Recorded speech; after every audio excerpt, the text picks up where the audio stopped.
Confrontant, dérangeant, divertissant. Richard Martineau, il brave l'opinion publique depuis plus de 3 décennies. Êtes-vous allé voter? Je suis allé voter vendredi dernier. Et le bulletin de vote, il y a bon, et bien sûr, le Parti libéral, le Parti conservateur, blablabla, mais il y a des partis, là, vous avez vraiment entendu parler de ces partis-là. Vous souvenez-vous, à l'époque où le Parti communiste existait, puis qui se présentait aux élections, il y avait le Parti raélien à un moment donné. Et là, le journal 24 heures a recensé, parlait des candidats de petits partis. Là, on parle du Parti Rhinocéros, le Parti Patriote, le Parti de la protection des animaux du Canada. Savez-vous, ça existait? J'ai aucune idée. Le Parti Libre Canada. Et il y a un parti marijuana. Je ne savais pas. Donc, nous allons parler avec un des candidats du parti marijuana, Hugo Beaumont-Tremblay, qui se présente dans le district Saint-Maurice-Champlain. Bonjour, Hugo. Salut, Charles. Comment ça va? Ça va bien, mais je veux rien que t'apprendre quelque chose, Hugo. T'as peut-être pas regardé la télévision depuis quelque temps, mais c'est parce que le pot est légal, là. Le combat est terminé, vous l'avez gagné, là. Il y a énormément de problèmes pour les entrepreneurs, les consommateurs. Écoute, même moi, là, au travers de ma campagne, dans les dernières semaines, j'ai beaucoup de comebacks très positifs des gens. Si tu me laisses un petit 2 minutes, je vais t'expliquer ce que j'ai expliqué aux citoyens de ma région aussi pour ramasser les 200 signatures. Parce que pour se présenter, il faut quand même que les gens y appuient nos démarches. Oui. Moi, Richard, je suis un entrepreneur qui fait du vase soufflé. OK? Ça fait 15 ans que je fais du vase soufflé. Okay. Puis il y a 4 ans de ça, quand la légalisation du cannabis est arrivée, ben moi, j'ai décidé de transformer ce que je faisais puis de commencer à faire des pipes à eau, des pièces pour consommer du cannabis en vase soufflé. J'ai vu là une nouvelle opportunité de marché dans le fond, une manière de créer une nouvelle entreprise. Puis moi, j'ai affiché mes pièces sur Internet, puis c'est rapidement devenu viral. Là, je vends des pièces partout dans le monde. Écoute, j'ai des gens qui m'achètent en Espagne, en Italie, aux États-Unis, en Amérique du Sud.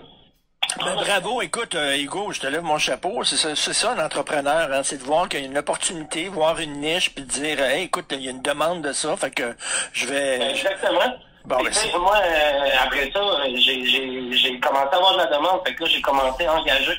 Je me suis présenté pour le concours aux entreprendre. J'ai fait rayonner la Mauricie au niveau d'une entreprise qui réussit dans une nouvelle industrie. Puis là, l'année passée, le gouvernement du Québec est arrivé chez nous. Puis ils m'ont dit, ben les pièces que tu fais, Hugo, t'as pas le droit de les vendre aux Québécois, t'as pas le droit de les montrer aux Québécois. J'ai pas le droit de les afficher en ligne puis de les montrer au Québec. Parce qu'au Québec, ben les accessoires de cannabis doivent être absolument cachés derrière une armoire, puis ils peuvent être achetés seulement sur place, dans un point de vente de tabac. Ben voyons donc. Mais moi, je suis un souffleur de verre. Je suis pas un point de vente de tabac. Puis le gouvernement du Québec sont venus chez nous, puis ils m'ont dit, ben, il faut que tu arrêtes de te montrer aux Québécois. Mais j'ai le droit d'exporter. J'ai le droit de vendre partout dans le monde. Et, un point intéressant, l'article 55 de la loi sur le cannabis dit que l'importation des publicités sur Internet, ça, c'est permis. Mais les gens qui font affaire ici au Québec n'ont pas le droit d'utiliser Internet. Mais c'est comme si c'était tabou de montrer une pipe à hache. Là. Pourtant, que on vend légalement du pot, mais t'as pas le droit de montrer des accessoires qui vont servir à fumer ton pot. Par exemple, des bongs. Mettons, si tu fabriquais des bongs, des gros bongs, là, tu n'aurais pas le droit de montrer ça? Ben, c'est exactement ça que je fais, moi. Puis en plus, c'est plus poussé que ça. J'ai des bongs que je fabrique, que des fois, on va passer 40, 50 heures à faire la pièce. C'est des œuvres d'art qui vendent 5, 6 000 $. Wow! C'est encore plus poussé que ça. Et j'ai pas le droit de les montrer. Tu vas sur mon site Internet, hugo.glass, tu vas voir. Il y a une question qui te pose si tu viens du Québec, parce que si tu viens du Québec, t'as pas le droit de voir mes pièces. T'as pas le droit de les acheter. Mais non, mais attends, mais si, mettons, tu fabriquais des dildos. OK, des gros dildos, ça, tu pourrais montrer, pas de problème. Si je fabriquais des pipes à Porto, ça serait correct, mais des pipes à cannabis, ça ne l'est pas. Tu comprends? Là, moi, dans le fond, je suis un citoyen qui a toujours été politisé. J'ai toujours été très intéressé par la politique. Fait que j'ai engagé une firme de relations publiques. J'ai engagé des avocats. Je me suis informé sur la loi au complet. Puis là, j'ai décidé d'approcher le ministère du Travail, parce que j'ai des employés à 20$ de l'heure à Grand-Mère, Shawinigan. C'est des emplois qu'on peut pas perdre. J'ai approché le ministère de l'Économie. J'ai approché le ministère de la Santé pour leur demander juste d'écouter avec moi le problème auquel je fais face. J'ai reçu des lettres de non-recevoir des 3 ministères. Personne ne veut m'écouter. Fait que toi, ce que tu dis, là, c'est que oui, on a légalisé la vente de pot, mais il y a encore un tabou là-dessus. Il y a encore un gros tabou là-dessus, puis il y a, et là, c'est surtout au Québec en ce moment, il y a un problème au niveau de l'égalité des chances, parce que les consommateurs québécois, là, ils peuvent acheter en Ontario. Moi, dans le fond, là, pour te donner un exemple, je me suis frappé à un mur où est-ce que j'ai le choix de déménager à Cornwall, à 30 minutes de l'autre bord de l'Ontario, pour pouvoir vendre au Québec. OK, en Ontario, tu aurais le droit de montrer tes bangs puis tes pipes. Exactement. J'aurais le droit de les montrer aux consommateurs québécois. Et voilà, donc, on traverserait le pont, là, je serais Gatineau, là, je traverse le pont, puis là, je verrais tes bangs dans une vitrine. Exactement. Okay, mais là, ici, je comprends l'incohérence à laquelle je fais face, et c'est pourquoi, moi, quand j'ai fait toutes les démarches, ça fait 1 an, écoute, que je fais ces démarches-là, puis que j'ai essayé d'approcher le gouvernement du Québec sur tous les paliers, de façon très respectueuse puis très citoyenne, puis j'ai aucune écoute du gouvernement, fait que j'ai pas le choix de me présenter en politique. T'sais, on l'a souvent dit, si t'es pas content, arrête de chialer, présente-toi, on va faire changer les choses. Ben oui. Fait que toi, tu portes ta porte, puis tu parles de ça. En fait, c'est un prétexte des élections pour justement souligner les incohérences, là. Puis tu sais, tu disais des tabous, là. Mettons, dans un party de famille, là. À quoi notre parti sert, ça? Hugo, dans un souper, là, tu peux boire une bouteille de vin, il y a personne qui va faire quoi que ce soit, mais si, mettons, tu trouves un joint, tu commences à fumer un bat dans un party, genre, il y a un malaise. Il y a un malaise, mais encore pire que ça, puis tu sais, moi, j'en côtoie, à toutes les semaines, j'en vois des gens qui me disent qu'ils veulent pas que les gens le savent qu'ils consomment, parce que si quelqu'un boit une bouteille de vin le soir puis qu'il en parle le lendemain, ça passe comme de rien, mais encore un point que si quelqu'un dit que le soir, quand il arrive chez eux, il fume un joint, il y en a qui sont mal à l'aise de le dire, qui travaillent dans des sphères où est-ce qu'ils sont plus publics, mettons, là, puis qui ressentent encore cet ostracisme-là de la société qui les fait se sentir jugés en général. Mais tu sais, écoute, on se cachera pas, Richard, il y a eu des bons points à la légalisation, comme justement l'acceptabilité sociale qui est en train d'augmenter de plus en plus dans les mœurs. Les gens sont de moins en moins gênés de se montrer puis de dire qu'ils consomment du cannabis. Mais il y a encore des causes à militer pour. Puis pour un parti comme notre parti, ben nous autres, on est beaucoup des entrepreneurs qui se sont sentis lésés puis brimants.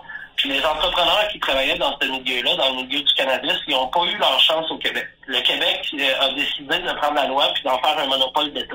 Fait que, écoute, toi, tu portes ta porte, quoi? Les gens, est-ce qu'ils jasent avec toi ou? Ben, j'ai fait beaucoup de bateau à bateau parce qu'il faisait chaud. Fait que je me promenais d'un bateau à un autre bateau en faisant ma campagne politique en vedette. J'ai bien du fun. J'ai mis des pancartes dans le coin ici. Je parle avec le monde quand je les croise dans la rue. Je parle avec le monde sur les réseaux sociaux. J'essaie d'avoir le plus de couverture possible. D'ailleurs, je te remercie beaucoup, Richard, pour cet appel-là.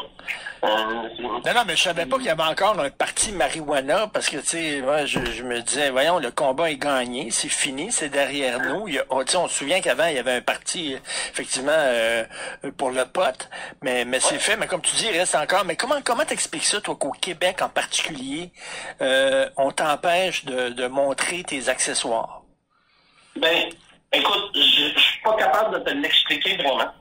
Parce que j'ai fait toutes les démarches pour essayer de comprendre puis d'essayer d'approcher le gouvernement, puis le gouvernement m'a gardé les portes fermées. Alors que moi, je pensais que quand un entrepreneur a un problème comme moi, au moins, le gouvernement devrait s'asseoir avec moi puis m'écouter. Mais si tu faisais des affaires... Moi, le mur que j'ai frappé, c'est la santé publique du Québec. C'est là où est-ce que je me suis rendu compte que la santé publique du Québec venait interférer dans une loi par rapport à des substances contrôlées, qui normalement doit être beaucoup plus de juridiction fédérale. Puis je trouve que c'est un problème à ce niveau-là que le gouvernement fédéral ait laissé le contrôle d'une matière contrôlée, comme le cannabis, à une province. Parce que non seulement ça, mais il y a de la judiciarisation des citoyens, alors que l'âme de la loi sur la légalisation, c'était d'arrêter de judiciariser les citoyens. Tu sais, Richard, qu'ici au Québec, il y a des jeunes de 18 à 21 ans qui sont des adultes, qui qui ont le droit de voter, qui ont le droit de s'acheter des armes à feu, mais ils n'ont pas le droit de décider s'ils peuvent s'acheter un joint. C'est un précédent au niveau c'est vrai, il faut le dire, c'est vrai que c'est 21 ans, alors que t'es majeur à 18 ans. Puis d'ailleurs, quand tu vas dans une SQDC, t'as pas le droit de demander des conseils au gars qui est là. Le gars qui te vend du pot, il a pas le droit de dire, moi je te suggérais tel pot plutôt que tel autre, il est un peu plus doux. Tu commences à fumer, je te suggérais celui-là. Ils n'ont pas le droit. C'est contre la loi. Ils peuvent pas te conseiller. Et ça c'est toutes des... Tu sais, on va pas se le cacher, quand l'alcool a été déprohibé, c'était pareil. C'est juste qu'on est dans une société qui est quand même plus avancée. Puis le but de la loi, c'était de rendre ça accessible à tous les gens pour combattre le crime organisé, le garder loin des jeunes. Puis là, tu as des jeunes de 18 à 21 ans qui sont obligés d'aller sur le marché noir pour s'acheter du cannabis. Puis ça garde le crime organisé proche des 16-17 ans aussi. Là. Écoute, les gens qui veulent voir tes accessoires, là, qui veulent voir les bongs que tu vends, là, ils vont où? Au Québec, il faudrait qu'ils aillent dans des boutiques spécialisées pour accessoires quand ils en reçoivent. Au Québec, vous pouvez pas vraiment voir mes pièces. Mais même pas sur ton site Internet? Non, c'est illégal. Ah ben, c'est illégal. Voyons donc. C'est illégal. Voyons, c'est illégal. Attends une minute, il y a Pornhub. Tu peux voir là, des gens baiser, faire des gangbangs pis tout ça, mais tu peux pas montrer tes bongs. Je t'invite, Richard, à aller lire la loi sur le cannabis du Québec, les articles 50 à 55.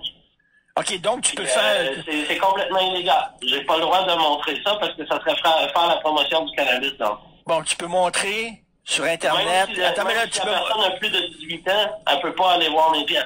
Tu peux montrer sur Internet quelqu'un qui fait une pipe sur une Pornhub, mais tu peux pas montrer, toi, quelqu'un qui fait des pipes pour fumer. Exactement.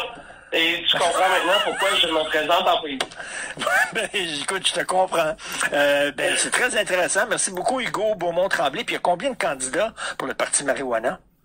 Pour le Parti marijuana, on est 8 candidats au Québec et il y en a 3 dans le reste du Canada. Puis il faut savoir qu'en 2019, le Parti marijuana n'a présenté qu'un seul candidat. Il y a des militants qui reviennent parce qu'il y a des incohérences, puis parce qu'on n'a pas d'ouverture des gouvernements face à ces incohérences. Bon, écoute, bonne fin de campagne. Il va falloir que tu te mettes une petite laine. Là. Tu peux pas faire ça en bédaine. Il commence à faire froid. Merci. Ouais. Merci, Hugo Beaumont-Tremblay. Ben intéressant. Puis bonne chance avec t'es un entrepreneur. T'arrives, t'as eu une Christine bonne idée. Pourquoi, soudainement, on mettrait les bâtons dans les roues? Donc, Hugo Beaumont-Tremblay qui fait des pipes. Mais des pipes en verre. Merci, Richard. Passe une belle journée. Salut, bonne journée.